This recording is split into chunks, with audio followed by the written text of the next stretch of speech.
Hello, everyone, and welcome to Conversations with Catherine. I am very excited to have with me Ilana Lowery. She is the Arizona Director for Common Sense Media. She's someone I have known for a very long time, although it's been a while since we have seen each other. It's good to see you via Zoom.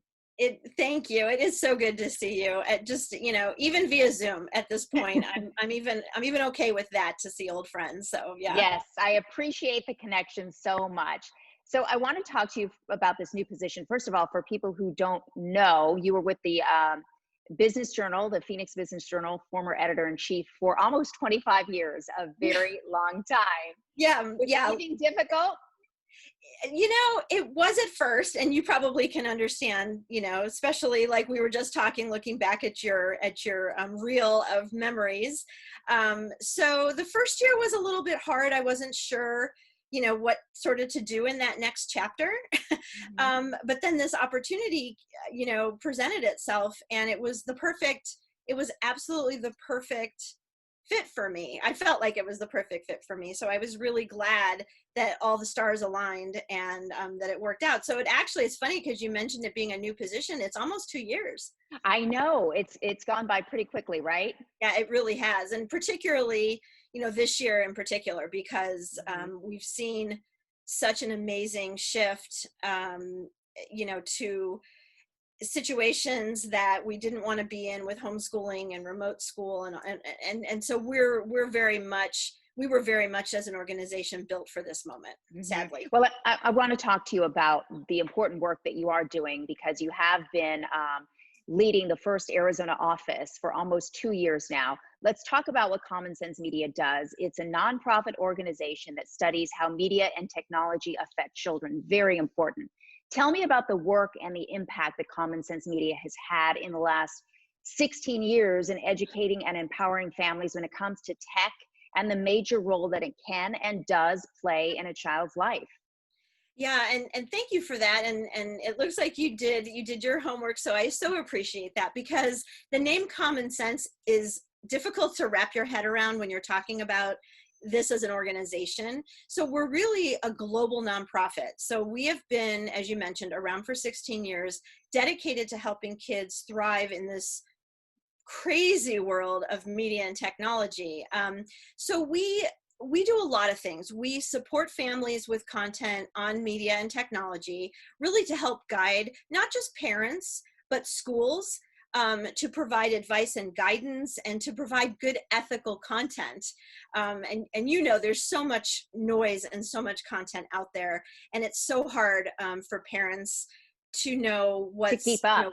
What's good for their kids. So, so we provide best practices when it comes to things like managing media and screen time and all of that. And then we really, as an organization, and here locally we're doing this as well, is really to deeply explore some of the issues that we've seen, like digital divide, news literacy, digital citizenship, all of these things that our kids now are needing and coming in contact with. So, and we'll talk about the digital divide, I'm sure, but as you know, from a news literacy standpoint, what is out there, adults can't even necessarily, navigate their way through it all. And so for kids, it's especially hard. And just recently, obviously we've had some things in the news that kids, have had to see, and parents have had to deal with. And so we as an organization provide ways, to help you help your children, basically. And then the last thing is that we do advocate on a federal level for kids' digital well-being across many different areas, including the digital divide, and hopefully working to provide information and pressure on some of our congressional leaders and some of the folks on a digital level, or on a federal level, to fund this digital divide and how to help close it. So go ahead. Go ahead. Well, I want to dig in a little deeper to the digital divide, because one of the components that Common Sense also conducts is important research, and just released Digital Divide, as you mentioned. It's a research report showing state by state the depth of the growing digital inequities, especially during this COVID-19 pandemic. how would you describe what that digital divide looks like, particularly for those of us who are here in Arizona, which is a hotspot? Yeah, absolutely. So one of the things that I think we all knew, for those of us that, were paying attention, we all knew that there was a homework gap, and there was this what we call digital divide. And that really is not just about the technology and people not having access to broadband, which is really like the crux of the issue. So it's low-income communities and communities of color are particularly hard hit. And so those are things that we're looking at. We did a recent study, and very recent, like it just came out a couple of weeks ago. And nationally, we're looking at 16 million students and about 400,000 teachers, actually, that don't have access to broadband. They don't have access to an internet connection to that bandwidth. And in Arizona, that number is 29%, or we're close to the average, but we're looking at numbers in the 500,000 for Arizona students that don't have either the access to broadband or to Wi-Fi, or the devices, or both. So 500,000 students just in Arizona. And the report that we did really was state by state. And so, of course, I pulled out some Arizona numbers, for the purposes of this conversation. But yeah, so this report, it was Common Sense Media and Boston Consulting Group. And we conducted it during the pandemic at this time of remote learning. That's a lot of kids that don't have access. It is a lot of kids. And when you're talking about Arizona, and being that we are a hotspot and the numbers don't seem to be getting better right now, and we're leading into, when school is supposed to start, of course, everything's so fluid right now. Arizona already has one of the lowest school funding levels in the entire country and an already strained budget. So in your opinion, what kind of lasting impact do you think this growing inequity might create for our kids here in Arizona? And I'm speaking as a mom of a student who's going to be a senior, and I have so many conflicting emotions about how this thing is going to play out.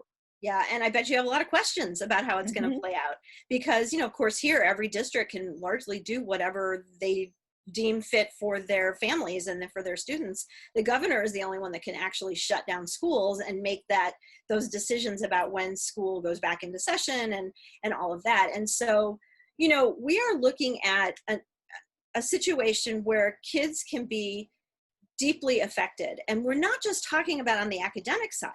And I know you know this, but there's this social emotional learning, this capacity for children. Every year, most teachers will say, well, don't worry about, the summer and the summer slide, we called it the summer slide. We'll meet them where they are, we'll get them back up to speed. Well, what we're facing right now is unprecedented, and getting them, quote unquote, back up to speed is going to be virtually impossible. And the fact of the matter is that those kids that are forced to figure out how to do a science project on their mom's cell phone, or those kids that might, they were lucky enough to get a Chromebook from the school, because a lot of schools are giving them out and it's a one-to-one teaching situation. If you don't have internet access, all the Chromebooks in the world isn't going to make your educational experience successful. Right. So it's very complicated. It's complicated on a state level. I can only imagine, on a federal level. Some school districts have it in hand. Other school districts don't know what they're doing. We're going to see a lot of blended learning. So really, I think it can be very detrimental, both from an academic standpoint and from that social emotional learning.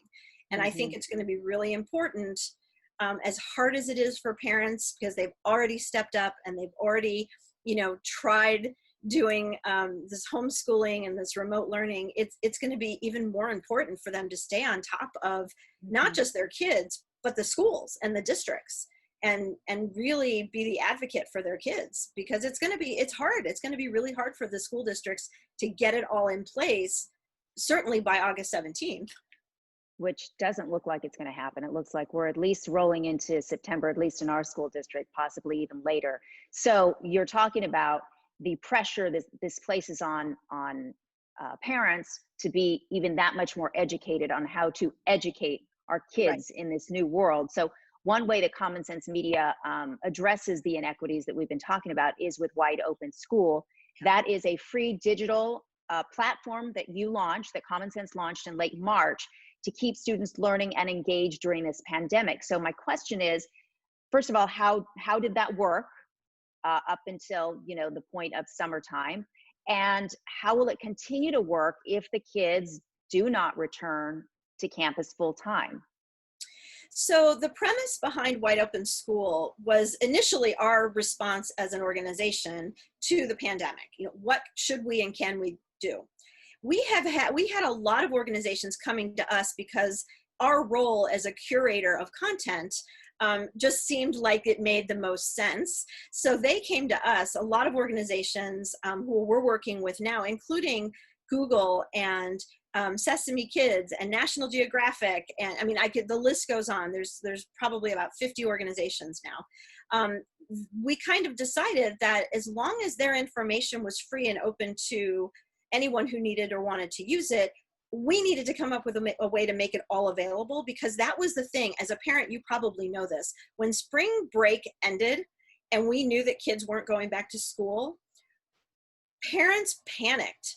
I mean, educators panicked, but parents really panicked. Like, where do I go? What do I do?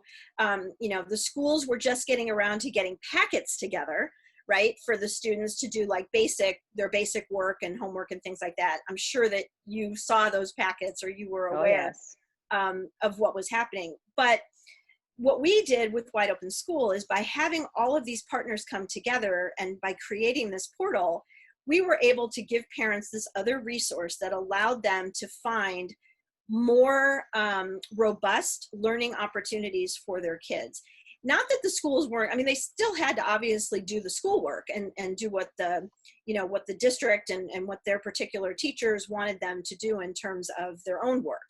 But this added something to that. And by that, I mean, for example, there are many opportunities on the site for virtual tours and virtual field trips, I should say.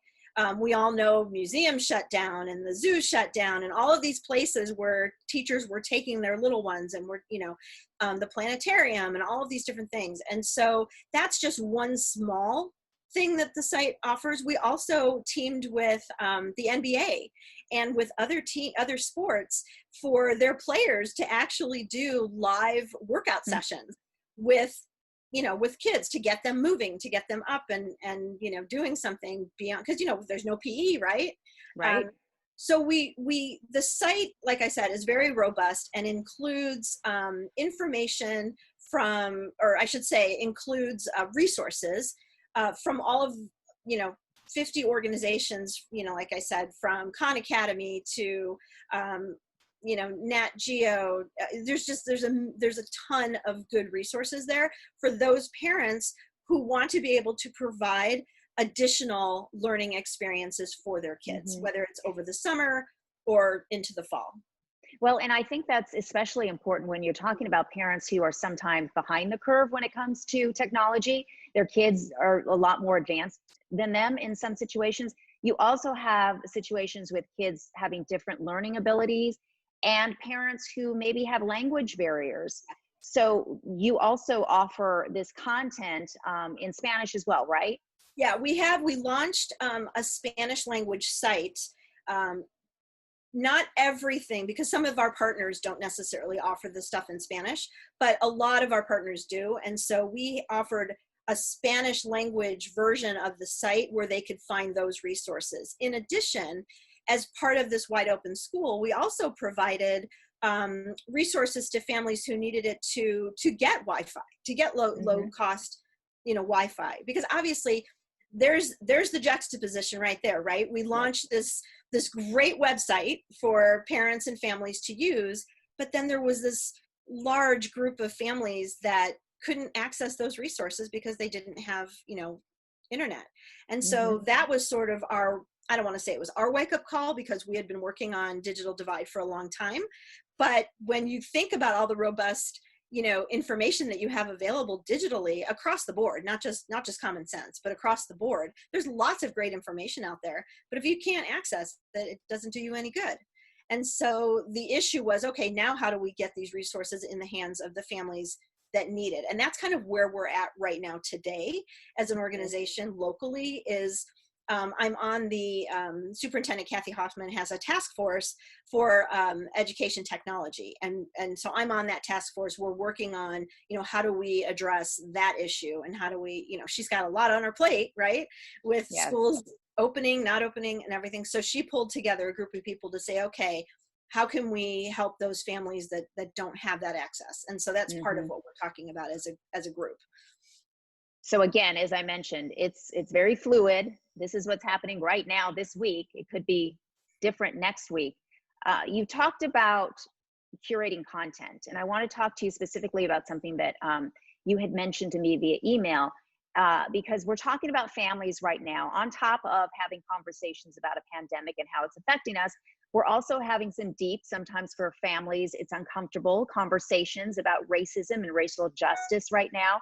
So tell me about how Common Sense is helping families with that education and those conversations, because I appreciate the fact that Common Sense is doing something to create content addressing that. Yeah, so there's two things that we're doing primarily. The first is we actually launched something called Conversations with Common Sense. And initially, before all of this happened, it was basic information about distance learning and information about mental health and all of the things that we were kind of seeing as a result of the pandemic. We pivoted very quickly with everything that happened, specifically after the George Floyd situation and his death and the protests and everything that came after that. And we said, okay, we need to be able to help our parents have these conversations with our kids. So we immediately shifted those conversations with Common Sense webinars to topics with experts that can help in those areas. And so we were providing really high level expert advice on the topic. Additionally, what we were doing as an organization is our editorial team pulled together and worked on a number of resources and lists of quality books and things that you could be reading and discussing with your children. And that kind of goes to sort of the curation piece of what Common Sense does. And so a lot of that information we had at our fingertips, but again, we need to make it easy for families to find this information. And so we curated lists of, and the lists are by grade band and age, so that when you have these conversations with your little ones, it's a very different conversation than you would have with your high school kids who may understand what hate speech is, and they may understand the concept of public discourse, and you can have a much higher level conversation with your high school student than you could with a third grader or a second grader. And so all of the information that we have is also based on age appropriateness and the kinds of conversations that you can and should be having with your child of a particular age. So all of that is available on our website too. Well, I think it's wonderful. And we should mention that all of the materials, the resources, ratings, reviews are free. And Common Sense does have a K through 12 digital citizenship curriculum that is free to all schools. As you mentioned, many teachers are using this. It's really important because it's not just something that we as parents have to deal with, but educators too, especially when you're using more and more technology in school these days. Yeah, absolutely. I mean, when our organization launched, we primarily did the ratings and reviews, hence the name Common Sense Media. We've since kind of dropped the media because we're doing so much, but that was one pillar of what we did, was ratings and reviews of all media for kids, books, videos, apps, video games. I mean, everything that a parent would be concerned about their kids watching or seeing or playing, we did a review, and we have outside reviewers that we contract with. It's it's based on you as a parent, like what you would be looking for. And so then it's easy for a parent to kind of navigate through, should I let my kid play this? Should I let my kid, watch this? And so we have some great partners especially with our video, our movie reviews and things like that. Cox, DirecTV, we have syndication partnerships with them. And so some of those services, you can click on it when you're like searching for a movie to watch with your family. And you can just click on you'll see our little logo, which is the circle with the check mark. And our rating is there. And so then you can click and get further information. You can get the actual review, which is written not only by our reviewers, but we also have parent and kids do the reviews as well, so that we can get a firsthand look at what did you think as a parent versus what your 12-year-old thought. And they're very honest, and they're really great to look at, and especially if you're trying to figure out, should my 11-year-old watch something that maybe is a 12 plus, because some kids are obviously more mature than others, and, parents allow them to do that. So that was kind of how the organization started, was with this idea of ratings and reviews. We moved into the digital citizenship curriculum because we had educators coming to us and saying, it's this technology we thing need help. A problem at home. We have reason to believe that, kids need to learn how to act online, both at home and in school. And that's what our digital citizenship curriculum is all about. It's also by grade band. So we have lessons for teachers, 15, 20, 30-minute lessons that they can work into their school day, depending on the grade and what it is they're trying to do. But it could be a math class, it could be a social studies class. And so we have digital citizenship curriculum that they can use, and many of the lessons are just that. It's how to help kids, how to teach kids how to act online, which is what digital citizenship is. We want them to be good citizens, right? Absolutely. We want them to be good humans, but we want them to be good humans, online as well. Yes, we see too many instances where that's not the case, and we're talking about adults too these days. So it's very, very important. Ilana, thank you. I want to let people know that they can find out more information about everything we talked about at commonsensemedia.org. Very excited for you. You're clearly passionate about what you're doing, and I, as a parent, certainly appreciate it.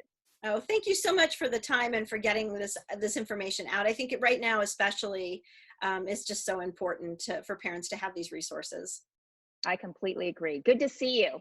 You too. Thanks so much. Thanks so much for watching Conversations with Catherine. Please remember to hit the subscribe button, like, and comment while you're here. I'll see you next time.